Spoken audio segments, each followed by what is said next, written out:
अध्याय ये कहा था कि पंडित जी कथा कह रहे ना और उनके कुछ समझे में ना आई, बुझाई में ना आई, बुझाता ना।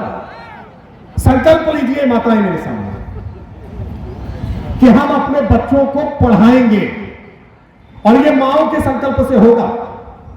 माए अगर संकल्प ले लेंगे तो कोई दुनिया की ताकत बच्चों को पढ़ने से रोक नहीं सकती है। सरकार सारी व्यवस्थाएं कर रही है और पढ़ाएंगे तो केवल अक्षर ज्ञानी नहीं कराएंगे। पढ़ने का मतलब केवल ABCD A to Z पढ़ लेना नहीं होता है। पढ़ने का मतलब कल क ख ग घ अंगा से लेकर के ज्ञा तक पढ़ लेना नहीं होता है। पढ़ने का मतलब होगा कि हम अपने परिवेश को समझेंगे, हम इतिहास को जानेंगे, हम भूगोल को जानेंगे, हम अपने संस्कारों को जानेंगे, हम अपनी संस्कृति को जानेंगे, हम समाज में रहने के आचार विचार नियमों को जानेंगे, हम देश के संविधान और कानूनों को जानेंगे। और जब हम ये जानेंगे तो गलती होने की संभावना नहीं होगी। जब हम ये जानेंगे तो हम जान लेंगे कि शराब पीना गलत बात होती है। जब पढ़ लेंगे तो जान जाएंगे।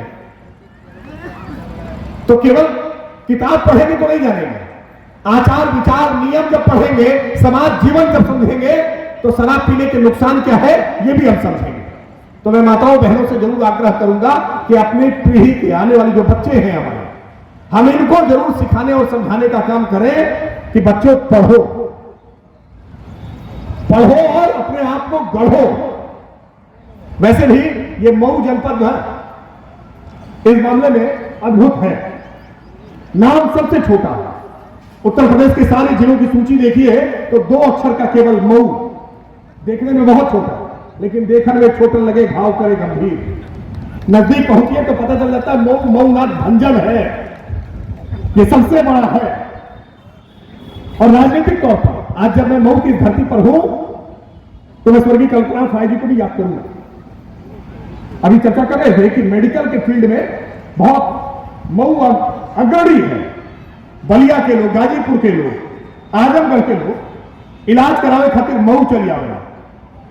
तो मऊ ने अपने आप को खुद खड़ा किया है क्योंकि ये हथकरघे का क्षेत्र है, अपने हाथ से हुनर इसके अंदर है। तो मऊ बहुत गौरवशाली क्षेत्र है और इस गौरवशाली क्षेत्र में विजय राघव जी जैसे ऊर्जावान साथी हैं। तो मुझे पूरा भरोसा है कि महाराजा सुहेलदेव राजभर जी की जयंती पर इस तरह के कार्यक्रम करके आप सबको साथ जोड़ने के लिए, एकजुट करने के लिए, एक साथ रहने के लिए वो प्रोत्साहित करते रहेंगे। आज के मंच अवसर पर मैंने कोई राजनीतिक बातचीत नहीं की है। भारतीय जनता पार्टी का प्रवक्ता हूं, रोज टीवी पर राजनीति ही बतियाता हूं।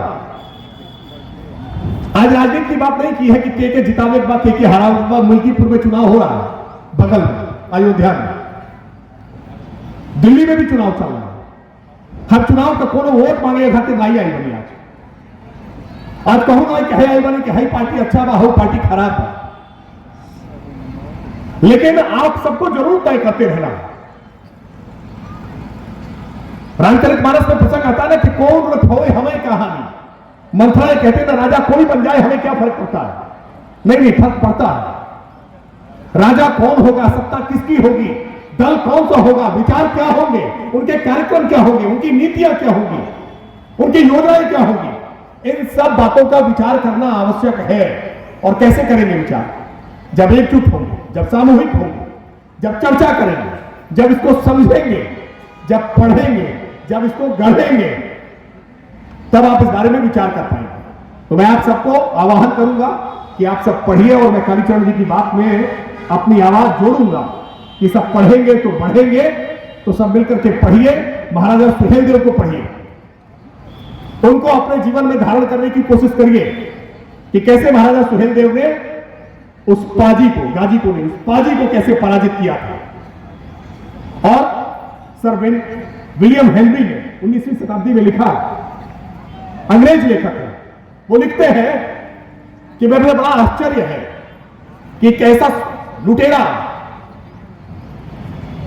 वो भारत की धरती पर आकर के जिसने बेतरतीब तरीके से इतनी बड़ी संख्या में हिंदुओं का नरसंहार किया और ऐसे लुटेरे की दरगाह बनाई गई है। और उस दरगाह पर हमारे साथ अमित सिंह जी चल करके आए हैं बहराइच से। दरगाह बनी है बहराइच में।